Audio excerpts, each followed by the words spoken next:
하나님의 말씀은 요한복음 4장 46절에서 54절까지의 말씀입니다. 요한복음 4장 46절에서 54절까지의 말씀, 저와 여러분이 함께 끝까지 합독하도록 하겠습니다. 예수께서 또다시 갈릴리 가나로 가셨다.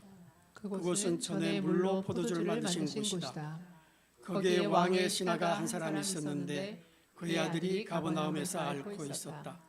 그 사람은 예수께서 유대에서 나와 갈릴리로 들어오셨다는 소문을 듣고 예수께 와서 제발 가버나움으로 내려오셔서 아들을 고쳐주십시오 하고 애원하였다.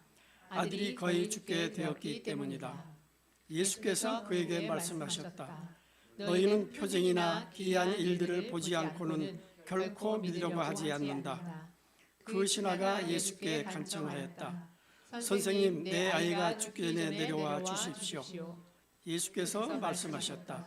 돌아가거라, 내 아들이 살 것이다. 그는 예수께서 자기에게 하신 말씀을 믿고 떠나갔다. 그가 내려가는 도중에 종들이 마중 나와 그 아이가 살았다고 보고하였다.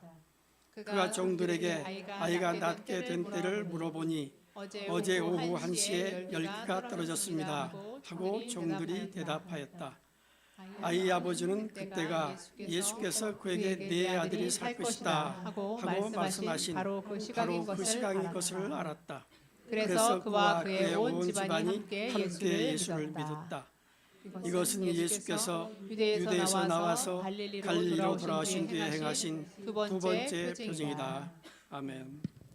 본 말씀으로 말씀을 믿는 신앙이라는 제목으로 목사님께서 말씀 듣고 계시겠습니다. 아버지, 오늘 이 예배를 통해서 저희들 주님께서 저희에게 주시는 그 말씀을 온전하게 믿는 신앙으로 성숙되는 계기가 되기를 원합니다. 말씀을 접하지만은 말씀을 가까이 한다고는 하지만 아버지, 인식하는 데 그치고 지식에 그치고 삶 속에서 온전히 주님의 생명으로 드러나는 경우는 극히 아버지 저희들에게는 드문 일입니다. 하지만 온전하게 주님의 말씀을 살아계신 예수 그리스도라 믿고 받아들이며 삶 속에서 그대로 순종하며 실천해 나갈 때 아버지께서 오늘 가버나움의 이 신하에게 역사하셨듯이 또한 저희의 삶 속에서도 아버지께서 그대로 드러내실 것을 믿습니다. 예배 가운데 저희 성령께서 함께 역사해 주셨고 저희의 굳어진 마음 어루만져 주셔서 오직 주님의 그 진리만을 받아들이고 또한 삶 속에서 실천해 나가게 하시옵소서. 예수 그리스도 이름으로 기도드립니다. 아멘. 교회 소식 잠깐 알려드리겠습니다. 방금 기도 가운데 대표 기도 가운데 나머지 내용은 다 말씀을 드렸고요. 기부금 영수증이 필요하신 분은 성전 입구에는 신청서 양식을 작성하시는 최보배 집사님께 제출하시면 되겠습니다. 그리고 페루 그 선교센터에 이렇게 좀 침수가 됐었잖아요. 선교사님하고 이야기를 해보니까 그 침수되면서 이제 물이 이렇게 흘러 나왔어요. 그게 이제 침수된 원인이 뭐냐면 그걸 밤에 이렇게 잠궈놨어야 되는데 깜빡 잊고 이제 그걸 맡으신 분이 깜빡 잊으신 거예요. 그래가지고 이제 흘러 나오게 됐는데 그게 나와가지고 집이 네 채가 좀 이렇게 손상이 됐대요. 그러면서 그게 이제 좀 물에 잠기면서 전자제품이랑 이런 가재도구 침대 같은 게 이제 젖어서 그런 이제 배상해 드렸다고 그러시는데 저희 교회에서 후원을 하기로 했습니다. 그리고 이걸 계기로 해서 그 이제 물 젖고 그런 동네 주민들하고 이제 아시게 됐잖아요. 그러니까 그게 이제 전도의 계기가 될 수 있도록 그렇게 하시겠다고 자주 이제 만나다 보면 그렇게 되잖아요. 그렇게 하시겠다고 했습니다. 그래서 이거 어떻게 보면은 좀 마음이 불편할 수 있는 일이지만 이게 또 하나님께서 합력해서 선을 이루시기 때문에 하나님 뜻이 잘 이루어지실 수 있도록 여러분들께서 중보해 주시기를 바랍니다. 자, 오늘은 말씀을 믿는 신앙이라는 제목으로 말씀을 전하겠습니다. 요한복음에는 7가지 기적이 소개되고 있습니다. 그런데 오늘 이 기적은요, 두 번째 기적입니다. 예수님께서는요, 기적을 통해서 이 표적을 통해서 예수님께서는 단순히 기적으로 여기 사도 요한은 기적으로 표현을 한 게 아니라 표징으로 사인으로 지금 이 기적을 표현을 하고 있는데 왜냐하면 예수님께서 누구신지 정확하게는 하나님께서 어떤 분이신지를 우리들에게 알리고자 하는 것이죠. 그래서 이 표적을 보고 하나님이 어떤 분이신지를 깨달으라는 것입니다. 예수님 또한 마찬가지예요. 하나님이 누구신지를 우리에게 알려주시고자 하는 그런 애틋한 마음에서 말하자면 표적을 행하신 것입니다. 오늘 이 기적을 통해서 진짜 믿음은 무엇인지를 우리가 좀 깨달아 보면 좋겠습니다. 진짜 믿음은 도대체 뭘까? 우리 46절, 47절 함께 읽으실까요? 46절, 47절. 자, 예수께서 또다시 갈릴리 가나로 가셨다. 그곳은 전에 물로 포도주를 만드신 곳이다. 거기에 왕의 신하가 한 사람 있었는데 그의 아들이 가버나움에서 앓고 있었다. 그 사람은 예수께서 유대에서 나와 갈릴리로 들어오셨다는 소문을 듣고 예수께 와서 제발 가버나움으로 내려오셔서 아들을 고쳐주십시오 하고 애원하였다. 아들이 거의 죽게 되었기 때문이다. 아멘. 이렇게 말씀을 전하고 있는데 이제 가버나움의 헤롯의 신하가 아들이 다 죽게 됐어요. 그래가지고는 이제 예수님 오신다는 소문을 듣고 이제 여기 찾아온 것입니다. 갈릴리까지 찾아온 거예요. 그래갖고 자기 아들 다 죽어가니까 좀 살려달라고 그러는 거예요. 그러니까 헤롯의 신하라고 하면은 그 당시로 보면 상당히 권세가 있는 사람이잖아요. 그러면 이제 예수님께서 그런 사람이 찾아왔으면 무슨 일이냐고 그러면서 어디가 얼마나 아프냐고 지금은 어떻습니까? 이렇게 물어보셔야 되는데 그렇게 말씀을 하시지 않습니다. 자, 48절 함께 읽으시죠. 48절요. 자, 예수께서 그에게 말씀하셨다. 너희는 표징이나 기이한 일들을 보지 않고는 결코 믿으려고 하지 않는다. 아멘. 예수님께서 그 사람에게 아들이 아프니 얼마나 마음이 힘드냐고 어디가 아프냐고 내가 도와주겠다고 이렇게 하시는 것이 아니라 그 사람 얼굴을 빤히 보면서 너희들은 표징이나 기이한 일을 보지 않고는 결코 믿으려고 하지 않는다고 말씀을 하신 것이며 처음 보셨는데 우리한테 그렇게 이야기하면 우리가 얼마나 무안하겠습니까? 딴 사람 쳐다보고 이야기하는 것도 아니고 이 신하를 쳐다보면서 너희들은 그렇다는 거예요. 너희들은 처음 찾아온 사람한테. 그러니까 이것이 예수님께서 이 이야기만 딱 들으면 너희들은 그런 심보를 가졌으니까 내가 정말 고쳐주기 싫어. 이런 뜻일 수도 있고 너희들 도대체 왜 해봐야 항상 그 모양이냐 이런 식으로 들을 수도 있는 것입니다. 예수님이 도대체 어떤 의도로 하셨을까? 저는 이런 본문을 볼 때마다 웬만큼 강심장 아니면 나가서 고쳐달라 이야기하기도 참 어렵겠다 그런 생각도 해봐요. 그 이야기를 들으면 얼마나 뒤로 물러서지겠습니까? 근데 예수님께서는 표적을 보고 믿는 것이나 표적을 보고 믿지 않는 것을 너무나도 안타깝게 생각하신 것입니다. 표적을 보고 믿는 사람, 표적을 보고도 믿지 않는 사람, 그런 사람을 안타깝게 생각하셨다는 것이죠. 왜냐하면 보아야 믿겠다는 것은 믿음이 아니라는 것입니다. 보아야 믿겠다는 것은 그냥 한번 확인을 한 것이에요. 보고 확인을 했기 때문에 이건 믿음이 아닌 것이에요. 다만 자기 경험이 한 번 더 추가되었을 뿐인 것입니다. 그럼 믿음은 확인으로부터 시작되는 것이 아닌 것입니다. 여러분, 믿음이라는 것은 보지 않고 믿는 것이 믿음의 속성이에요. 믿음의 속성이란 보지 않고서 믿는 것. 우리가 어떤 사람을 믿는다 하면은 내가 그걸 판단하고 믿는 것입니까? 그 사람으로부터 믿음이 흘러나오잖아요. 그 사람의 말이나 삶을 보고 우리가 믿지 않습니까? 그러니까 믿음이라는 것은 상대방으로부터 비롯되는 것이에요. 내가 마음대로 판단해 봤으니까 맞구나 이제 믿어야지 그게 아니라는 것입니다. 그 사람이 믿을만해서 믿는 것입니다. 그 사람이 하는 말이 믿을만해서 믿는 거예요.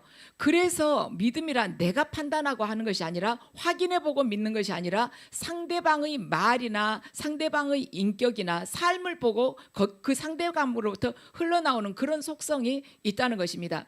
자, 요한복음 20장 29절을 보면요, 예수님께서 말씀을 하세요. 도마에게, 나는 보아야만이 믿겠다고 하는 도마에게 내 옆구리에다 한번 손을 넣어봐라. 내 손바닥을 한번 봐라. 못자국을 봐라 그러시죠. 그러시면서 뭐라 하냐면 너는 나를 보았기 때문에 믿느냐?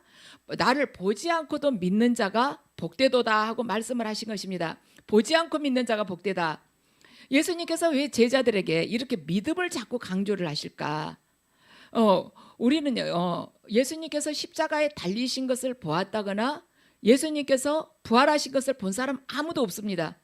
제자들도 못 봤어요. 부활하신 예수님을 만났지 부활하시고 있는 장면 보지도 못했습니다. 그럼에도 불구하고 우리가 십자가와 부활을 믿는 이유가 무엇입니까? 바로 기록된 말씀을 우리가 믿기 때문에 예수 그리스도의 십자가와 부활을 믿는 것이 아니겠습니까? 그래서 하나님께서는요, 앞으로 오고 올 모든 세대가 눈으로 확인하지 않고도 믿을 수 있도록 하기 위해서 우리에게 성경이라는 이 말씀을 주신 것입니다. 이 말씀을 읽고 믿으라는 것이에요. 근데 사실 우리가 읽고 내용은 알지만 100% 믿지를 않습니다. 믿지 않으니까 우리한테서 예수 그리스도 생명이 안 나타난 거예요. 진짜 100% 믿으면 반드시 나타나게 돼 있습니다. 왜냐하면 그분이 생명이 내 안에 있는데 어떻게 안 나타날 수가 있겠습니까? 감출래야 감출 수가 없는 것이죠. 임신한 산모가 아무리 임신 안 했다고 감출라야 해도 배가 불러오는데 감출 수가 없죠. 임신 안 한 사람이 아무리 자기 임신했다 해도 그거 거짓말로 해도 감출 수가 없는 거. 10달이 돼도 안 태어나면 임신 안 한 것입니다. 그래요. 믿음이라는 것은 예수 그리스도를 우리가 제대로 믿게 되면은요, 반드시 감추고 싶어도 감출 수가 없는 거예요. 그런데 예수 그리스도를 믿는다고 하면서도 제대로 믿지 않는 사람은요, 아무리 자기가 크리스찬이라고 해도 남들이 속지를 않습니다. 믿는 자라고 믿어주질 않아요. 저 사람은 불신자다, 믿지 않는다, 회색지대에 서 있는 사람이다. 아무리 말로 하려고 해도 남들이 우리 상대방을 보고 저 사람 못 믿는다고 그렇게 이야기를 하는 것이에요. 그래서 주님께서는 이 말씀을 제대로 믿도록 하기 위해서 하나님을 제대로 믿도록 하기 위해서 우리에게 성경을 주셨고, 또 말씀을 전할 수 있는 사람을 세워주셨습니다. 그래서 이 하나님의 말씀을 우리가 믿게 된 것이에요. 그것이 믿음이라는 것입니다. 자, 우리 49절 한번 같이 읽으실까요? 49절요. 그 신하가 예수께 간청하였다. 선생님, 내 아이가 죽기 전에 내려와 주십시오. 아멘. 이 신하는 얼마나 마음이 급하겠습니까? 아이가 지금 죽어가는데 좀 가서 좀 살려달라고 했더니 예수님이 그냥 그 이야기는 상관없이 너희들은 표적이나 기이한 일 보면은 믿지도 않는다고, 그걸 보기 전까지는 믿지도 않는다고, 이렇게 자기가 사정한 것하고는 다른 이야기를 해버리시니까 지금 초를 다투는 일인데 얼마나 마음이 괴롭겠어요. 내가 가서 고쳐줄게도 아니고 나 안 하겠다는 것도 아니고 그냥 딴 이야기를 이렇게 돌려버리니까, 그러니까 이 신하가 다시 간청을 하는 거예요. 내 아이가 죽기 전에 좀 내려와 달라고 그러는 것입니다. 그런데 예수님께서 뭐라고 하십니까? 50절 말씀 함께 읽으시죠. 예수께서 말씀하셨다. 돌아가거라, 내 아들이 살 것이다. 그는 예수께서 자기에게 하신 말씀을 믿고 떠나갔다. 아멘. 이 신하가 예수님께서 네 아들이 살 것이라고 했는데 그 말씀을 믿고 떠나간 것이에요. 여러분들 같으면 그 말씀 믿고 떠나가겠어요? 저는 이 본문을 읽을 때마다 생각이 딱 드는 게, 가서 예수님 계실 때 확실하게 난든 거 제가 보고 싶다고 갔는데 안 나서 버리면, 또 주님 모시러 왔는데 딴 데로 가버리시면 저는 어떻게 찾겠습니까? 이런 생각이 들 것 같아요. 그런데 이 신하가 떠나간 것입니다. 그 말씀을 믿고 떠나간 거예요. 그러니까 이 신하의 이 이야기가 성경에 실리게 된 것이에요. 헤롯의 이 신하 이야기가 막 가다가 계속 졸라가지고 예수님 억지로 끌고 왔으면 안 실렸을 것입니다. 그래서 우리의 신앙도 이 정도는 돼야겠구나, 그런 생각이 들어요. 누가복음 7장을 보면 이 신하고 비슷한 케이스가 있어요. 가버나움의 그 백부장 이야기가 기록이 되어 있습니다.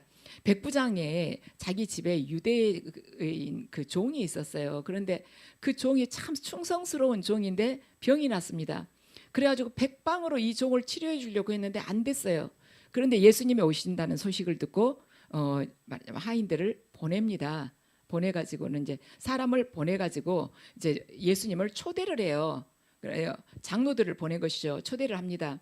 그런데 예수님께서 이제 옆에 장로들이랑 그 동네 사람들이 막 이야기를 해요. 그 백부장은 우리들에게 말하자면 이렇게 우리가 예배드릴 수 있도록 장소도 다 마련해주고 어려운 우리들 다 이렇게 도와주고 그랬다고, 꼭 가주시죠. 그렇게 회당도 지어줬다고 그러면서 가자고 그러니까 예수님께서 가세요.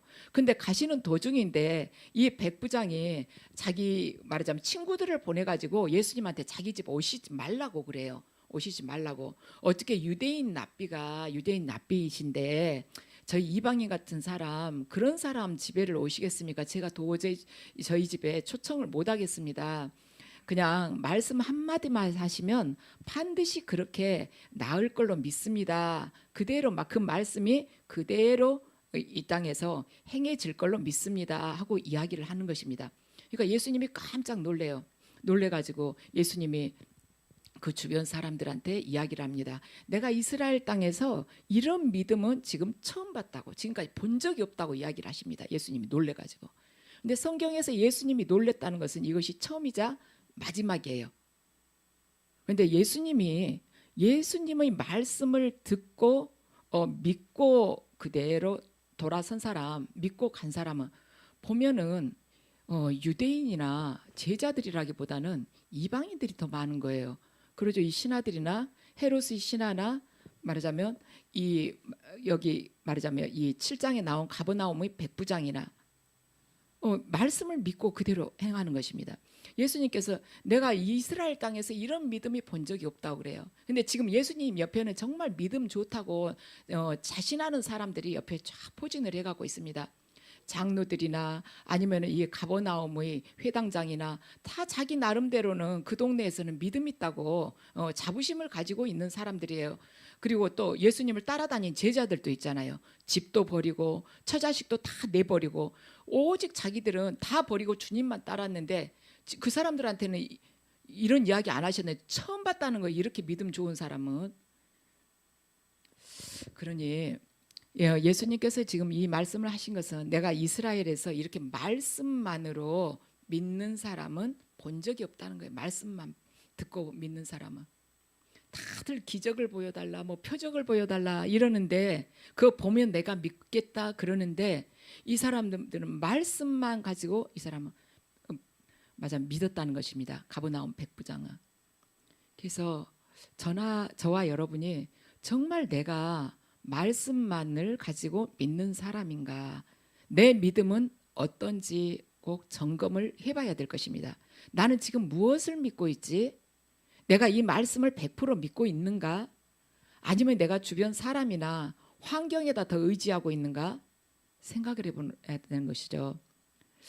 이 말하자면 본문의 이 신하는요, 예수님을 붙들고 한 번 더 사정을 할까 말까 생각을 했는지는 모르지만 예수님 말씀을 믿고 그냥 순종해서 갑니다. 가니까 자기 종이 이제 나오고 있어요. 반가운 소식을 가지고 막 옵니다. 그러면서 살아났다고, 아이가 살아났다고 그래요. 그러니까 이 신하가 그럼 언제 그렇게 됐냐, 언제 열이 떨어졌냐 하고 물어보니까 어제 오후 1시부터 열이 떨어지기 시작했다는 것입니다. 그러니까 이 신하가 가만히 생각해보니까 그 1시 생각해 보니까 예수님께서 가라, 네 아이가 살 것이다 한 그 시간이었어요. 그 시간하고 딱 일치된 것입니다. 믿고 가기는 했지만 또 확인을 하게 되니 얼마나 놀랐겠습니까? 이분이 살 것이라고 말씀을 하시면 그 말씀이 바로 치유 능력이구나. 이분이 살 것이라고 말씀하시면 그 말씀이 곧 사건으로 그대로 드러나는구나. 이분이 살 것이라고 말씀을 하시면 그 말씀이 바로 행동으로 그대로 나타나는구나. 그것을 이 신하가 알게 된 것입니다. 우리가 성경을 쭉 읽게 되면요, 하나님에 관한 이야기들이 굉장히 많아요. 그런데 저나 여러분이 특히나 하나님의 명령이나 하나님의 약속, 언약의 말씀을 반드시 믿을 수 있기를 바랍니다. 하나님께서 하신 언약의 말씀, 하나님께서 우리에게 주시는 그 명령을 반드시 믿었을 때 그 은혜가 우리가 상상할 수 없는 은혜를 받게 된다는 것이죠. 우리가 믿을 때 그것이 사건이 되는 거예요. 믿을 때 치유 능력이 되고 믿을 때 행위가 되는 것입니다. 말씀이 내 안에서 어떤 사건을 반드시 일으키는 것, 그분이 말씀이 내 믿음을 통해서 이 땅 가운데서 현실이 되는 것, 그것이 믿음이라는 것입니다. 예수님께서 요한복음을 통해서요, 예수님이 제자가 되는 방법 3가지를 알려주십니다. 예수님이 제자가 되는 방법, 요한복음에서 딱 확실하게 3가지를 알려주세요. 자, 요한복음 13장 35절 말씀 함께 읽으시겠습니다. 너희가 서로 사랑하면 모든 사람이 그것으로서 너희가 내 제자인 줄을 알게 될 것이다. 아멘. 요한복음 15장 8절요. 자, 함께 읽으시죠. 너희가 열매를 많이 맺어서 내 제자가 되면 이것으로 내 아버지께서 영광을 받으실 것이다. 아멘. 너희가 서로 사랑하면 그 사랑하는 것을 보고 사람들이 너희가 내 제자인 줄 알 것이라는 거예요. 서로 사랑하면. 두 번째는 열매를 많이 맺으면 너희들이 내 제자가 될 것이다. 자, 세 번째는 요한복음 8장 31절입니다. 함께 읽으시죠. 자, 예수께서 자기를 믿은 유대 사람들에게 말씀하셨다. 너희가 나의 말에 머물러 있으면 너희는 참으로 나의 제자들이다. 아멘. 자, 너희가 서로 사랑하면 내 제자다. 너희가 많은 열매를 맺으면 내 제자다. 세 번째는 너희가 내 말에 거하면 머물면 내 제자가 될 것이라고 말씀하세요. 내 말이 너희 안에 거하면 너희는 내 제자이다 하고 말씀을 하신 것입니다. 그럼 예수님 말씀이 내 안에 있냐는 것이에요. 내 안에 있다는 것은 그냥 내가 기억하는 것이 아니라 그걸 제대로 믿고 있냐는 것입니다. 그 말씀이, 예수님의 말씀이 나라는 사람을 움직이는 힘이냐는 것입니다. 그 말씀 꽉 붙들고 어떤 상황에서도 요동치지 않고 그 말씀 신뢰하면서 지금 살아가냐는 거예요. 어떤 상황에서도 흔들리지 않는 그 힘을 예수 그리스도의 이 말씀이 나에게 지금 주시냐는 것입니다. 내가 그만큼 신뢰를 해야지 그 힘을 받을 수가 있는 것이죠. 만약에 그렇다면 여러분들은 예수 그리스도의 제자인 것입니다. 자, 이사야 60장 1절 말씀 함께 읽으시겠습니다. 일어나라, 빛을 발하라. 이는 내 빛이 이르렀고 여호와의 영광이 내 위에 임하였음이니라. 아멘. 일어나라, 빛을 발하라. 이는 내 빛이 이르렀고 여호와의 영광이 내 위에 임하였음이니라. 자, 이 말씀을 언제 선포가 되냐면 BC 7세기예요. 이사야가 이스라엘 백성들에게 선포를 합니다. 근데 그때가 언제냐면 이스라엘이 바벨론의 포로로 끌려가가지고 절망 가운데 있을 때였어요. 근데 백성들에게를 향해서 하나님께서 딱 두 마디를 하시는 거예요. 일어나라, 빛을 발하라. 지금 이 사람들 처지가 뭐냐면 바벨론에서 포로로 있어요. 그런데 일어나라는 것입니다. 포로가 뭐 일어날 힘이 그렇게 있겠습니까? 그런데 일어나서 빛을 발하라는 것이에요. 저와 여러분은 지금 바벨론과 같은 세상에서 살고 있는 것입니다. 우리는요, 지금 바벨론 같은 세상 속에서 포로가 되어서 살고 있는지도 몰라요. 많은 부분에서 포로가 되어 있죠. 물질이 포로가 되어가지고 오직 돈만을 향해서 나아갈 수도 있는 것이고, 또 텔레비전이 포로가 돼서 핸드폰이 포로가 돼가지고 거기 그냥 그거 없으면 못 살 줄 아는 거예요. 또 스포츠의 포로가 돼가지고 살아가는 사람도 있습니다. 인기를 중요시해가지고 그걸 포로가 돼가지고 그것만 쫓아가는 사람도 있어요. 성공의 포로가 되어서 살아가는 사람도 있습니다. 권력의 포로가 되어서 살아가는 사람도 있어요. 이스라엘 백성들이 BC 7세기에 바벨론에서 포로된 것만이 포로가 아니라 우리들도 지금 이 시대에 포로가 되어서 살아가고 있다는 것입니다. 그래서 하나님께서 지금 저와 여러분에게 일어나라, 빛을 발하라고 말씀을 하시는 것입니다. 우리가 이 말씀에 대해서 귀를 기울이고 반드시 순종하기를 원합니다. 저와 여러분이 일어나라, 빛을 발하라, 이 말씀에 대해서 순종을 해야 돼요. 우리는 어쩌면은요, 자칫 이런 유혹에 빠질 수 있어요. 지금까지 힘들었는데 이제 좀 한시름 놓을 수 있겠다. 이만하면 이제 쉬어도 좀 괜찮아. 나도 휴식이 필요하지. 하나님도 주의를 두셨는데, 안식하라고 주의를 두셨는데 좀 쉬어야지. 이런 유혹에 빠질 수 있어요. 그런데 하나님께서는 이 시간에도 동일하게 우리에게 자리를 떨치고 일어나라는 것입니다. 일어나, 너희들 깨어나. 그렇게 나태하게 있지 마. 안일하게 있다가는 너희들 영원히 멸망하게 돼. 너희들 왜 네 영혼의 건강에 대해서는 생각하지 않냐?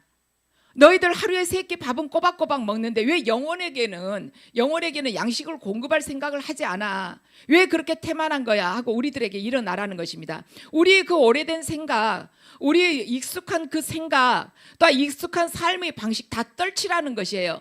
오래된 생각, 그 해묵은 거, 그거 다 떨치라는 것입니다. 성령님은 날마다 새로우신 분이에요. 그냥 그 자리에 그대로 계시는 분이 아니라 창세기 1장을 보면 성령님께서 계속 운행하셨다고 그러죠. 내 안에 정말 성령님께서 정말 내가 그분을 받아들이고 그분의 뜻에 순종하기를 결단했다면 성령께서는 내 안에서 계속 운행을 하실 것입니다. 내가 영적으로 깨어있다면 성령께서 운행하신다는 것을 느껴요. 그런데 내가 나태하고 아니라고, 내가 영혼이 잠들어 있다면, 어두워졌다면 성령께서 어떻게 일하시는지 전혀 알 수가 없는 것입니다. 우리들은요, 속성이 뭐냐면, 근성이 뭐냐면 그냥 앉아서 즐기려고 하는 그런 근성이 있어요. 그래서 나만 앉아서 즐기고 게으름 피우려고 하는 것이 아니라 옆 사람한테도 그냥 주저앉히려고 하는 그런 근성이 있는 것입니다. 하고 좀 가만히 좀 있어. 나서지 마. 너무 먼저 뛰지 말어. 너무 그렇게 열내지 마. 금방 쓰러져. 이러면서 열심히 하려는 사람도 못하게 막는 것이 있어요. 그리고 또 사람들이 우리에게 얼마나 낙심을 줍니까? 환경이나 상황이나 조건이 또한 우리를 얼마나 주저앉게 만듭니까? 열심히 하려고 해도 누가 상처 주는 말 딱 하면 맥이 쭉 빠지잖아요. 지금 나이가 몇인데 아유 환경을 보라고 지금 되겠냐고 이런 말 들으면 그냥 맥이 쭉 빠지면서 주저앉게 되잖아요. 또한 사람들이 나름대로는 바르게 한다고 하는데 뒤에서 음해하고 질투하고 이러면 그냥 확 주저앉게 되는 것이죠. 그런 시대에 우리들이 살고 있다는 것입니다. 근데 하나님께서는 사람들 말에 절대 귀 기울이지 마. 사람의 생각을 기준 삼아서 삼지 말어. 오직 하나님의 말씀을 네가 전심으로 듣게 될 때 그 말씀이 네 안에서 능력이 되는 것이고 그 말씀이 네 안에서 능력이 되어서 네가 그 모든 상황이나 조건이나 환경을 다 떨치고 일어설 수 있는 거야. 사람 말에 귀 기울이지 마. 오직 하나님의 말씀만 네가 바라보면서 걸어와. 그리할 때 네 삶을 통해서 능력으로 행위로 그대로 나타나게 돼 하고 약속을 하십니다. 사무엘상 15장 29절 말씀 함께 읽으시겠습니다. 이스라엘의 영광이신 하나님은 거짓말도 안 하시거니와 뜻을 바꾸지도 않으십니다. 하나님은 사람이 아니십니다. 그러므로 하나님은 뜻을 바꾸지 않으십니다. 아멘. 하나님은 사람이 아니십니다. 그러므로 하나님은 뜻을 바꾸지 않으십니다. 이스라엘의 하나님은 거짓말도 안 하시거니와 뜻을 바꾸시지 않는다는 거예요. 왜? 하나님은 사람이 아니기 때문에. 그럼 저거 역으로 해석해 보면 사람은 뜻을 바꾸고 거짓말을 한다는 것입니다. 그런데 왜 그 사람 때문에 주저앉습니까? 왜 그 사람 때문에 우리가 낙심을 해야 돼요? 왜 그 사람 때문에 상처를 받고 내가 그거 마음 아파해야 됩니까? 사람은 거짓말을 하고 뜻을 바꾼다고 하나님께서 분명히 말씀을 하셨어요. 여러분들 사람한테 너무 기대하지 마세요. 기대하면 반드시 실망을 하게 됩니다. 사람은 우리를 기대를 채워주지 않아요. 그냥 사랑해야 될 대상일 뿐인 것이죠. 그래서 우리가 하나님의 말씀, 저 진실하신 하나님, 거짓이 없으신 하나님, 영원히 뜻을 바꾸시지 않는 그 하나님의 말씀을 우리가 붙들고 일어서게 된다면 여러분이 가는 곳마다 빛을 밝히게 된다는 것입니다. 하나님의 말씀이 우리 안에 들어와야지 우리가 빛을 밝히게 돼요. 주님께서 너희는 빛과 소금이라고 말씀하셨잖아요. 우리가 지금 우리 안에 빛이 있습니까? 없잖아요. 우리는 절대 빛을 낼 수가 없어요. 이 태양계를 봐도요, 빛을 낼 수 있는 건 태양 하나뿐입니다. 밤에 달이 밝게 비치잖아요. 그렇지만 달이 지금 빛을 발할 수가 있는 것이 아니에요. 태양으로부터 오는 빛을 그냥 반사시킬 뿐인 것입니다. 지구에서도요, 빛이 없어요. 빛이 없습니다. 다만 태양으로부터 오는 빛을 반사시킬 수 있는 것뿐이죠. 그래요. 우리들도 빛이 없어요. 지구에 빛이 없다는 것은 우리들도 캄캄하다는 뜻입니다. 예수 그리스도로부터 진리가 들어왔을 때 그 진리가 내 안에서, 내 심령 안에서 녹아서 생명이 됐을 때 그분이 빛이시기 때문에 그때 빛을 발할 수가 있는 거예요. 그때 내 주변이 환해지는 것입니다. 그래서 우리는 나 혼자는 빛을 밝힐 수가 없는 거예요. 예수 그리스도 안에 들어가야만이 그분이 내 안에서 빛을 밝히시는 것입니다. 그래서 내가 먼저 어둠으로 떠나가게 되고 내 주변이 또한 밝아지게 되는 것이에요. 우리가 먼저 거짓된 것으로부터 바로 잡혀야 돼요. 거짓으로부터 우리가 떠나가야 되는 것입니다. 우리가 상식만 또 안 되는 그런 신앙을 가지고 또한 이단보다도 훨씬 더 게을러 빠진 그런 신앙을 가지고 또한 정상적으로 열심히 사는 사람들보다 더 목표의식 없이 어디로 가야 할 바를 모르고 내가 교회 다니니까 하나님께서 책임져 주시겠지 하는 그런 아니란 생각을 가지고 어떻게 이 땅에서 빛이 될 수가 있겠습니까? 신천지 교육 강사로 있었던 신현욱 그 전도사님 이야기를 그 간증을 들어보면 그래요. 내가 여기 와보니까 신천지를 떠나서 개종을 하고 이렇게 기독교에 와보니까 좋은 것 딱 한 가지 있더라. 신천지보다 더 나은 것 딱 한 가지라는 것입니다. 우리 생각에는 모든 것이 신천지보단 더 나을 것 같죠? 하나밖에 없대요. 뭐냐면 여기에 진짜 예수 그리스도가 계시더라 그거예요. 나머지 이 성도들이 이 신앙생활은 신천지하고 비교도 안 될 만큼 게으르고 나태하고 아니라답니다. 이분 저기 간증을 들어보니까 그래요. 자기는 여기 신천지에서 나와서 이 기독교에 말하자면 몸을 담고 나서야 목사님들이 월요일 날 쉬는 줄을 알았대요. 왜냐하면 신천지에서는 1년 12달 내내 아침 6시부터 밤 12시까지 일을 했대요. 이단들이 그렇게 열심히 하는 거예요. 쉬는 것을 상상을 할 수가 없었답니다. 근데 우리 지금 이렇게 신앙생활 해가지고 되겠어요? 그 사람들은 엄청나게 열심히 한대요. 신천지 그 신도들이. 그러면서 자기들끼리 하는 말이 우리는 신천지가 아니다고, 우리는 이단이 아니라서 너무 좋다고, 저 사람들 하는 것 보라고, 지옥 간다고 그렇답니다. 그 사람들 보기에 우리 게으른 거 보면은 지옥 가게 생겼죠. 아침 6시부터 밤 12시까지 우리 날마다 하는 사람 있어요. 1년 내내 하루도 안 쉬고. 근데 그렇게 이단만 또 못한 그 게으른 신앙을 가지고 어떻게 일어나며 어떻게 빛을 발하겠냐는 것입니다. 말씀의 사람이 가면 그 말씀 자체가 빛이기 때문에 빛이 그 자리에 임하게 되고 주위가 밝아지는 것입니다. 여러분들이 말씀에 사로잡혀 살게 된다면 여러분들 가정에 먼저 여러분들 안에 있는 어둠이 물러가고요. 그 다음에 여러분이 계신 그 자리가 또 환해질 거 아니에요. 그러니까 가정에 있는 또한 어둠이 물러가고 빛이 임하게 될 것이고, 여러분의 일터에 있는 어둠이 물러가고 빛이 임하게 될 것이고, 여러분들이 머무는 교회에 또한 빛이 임하게 된 것입니다.